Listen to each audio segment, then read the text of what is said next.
Winter can be rough in Roanoke with temperatures below freezing for several days, winds howling across the region making it feel even colder than it is. Snow piles up and makes driving difficult, and ice storms are becoming more and more regular. So when the snow and ice arrive, we hunker down and wait for the all clear. But that can't happen at the Mill Mountain Zoo. The staff and management have to be on the ready to sacrifice everything to keep the animals safe. When we are anticipating a big weather episode at the zoo, staff prepares to stay overnight. We have a lot of vulnerable and endangered and injured animals that need care 24/7, and we can't, they rely on us for medications and food. So we will have 2 to 4 staff members staying overnight on grounds to administer medications and feed the animals. When we have bad weather up here, we don't stop. Let's face it, the roads are tough enough at the bottom of the hill when it's snowy and icy, but up here on the mountain, it's a whole different ball game. And yet, the staff get here. They have to. The animals depend on them. I went to the director of facilities, Caleb Connor, to find out what would be his biggest concern when dealing with what the winter season throws at them here on top of the hill.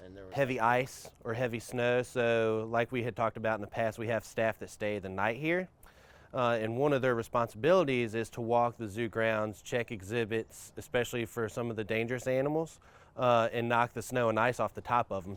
And of course, the concern of a power outage always is on the minds of the facilities manager, so generators are necessary. And they have 8 of them scattered throughout the zoo. So there's 2 in this building, and like I said earlier, I can take one to the commissary to keep the nutrition refrigerated.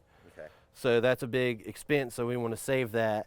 And then to the left is the reptile house, and we want to keep that heated. So they keep it at 80 degrees.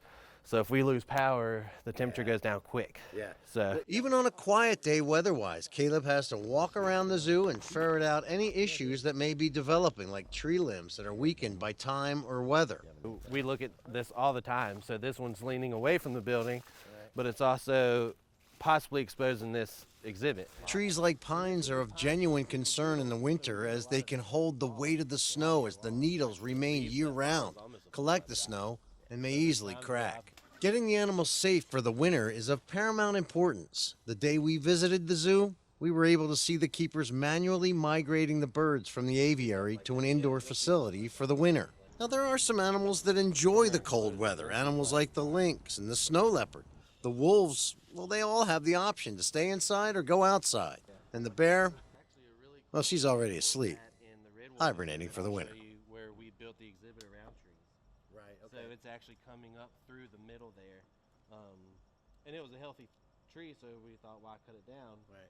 But so we grew the exhibit around the tree. So That's cool. It's a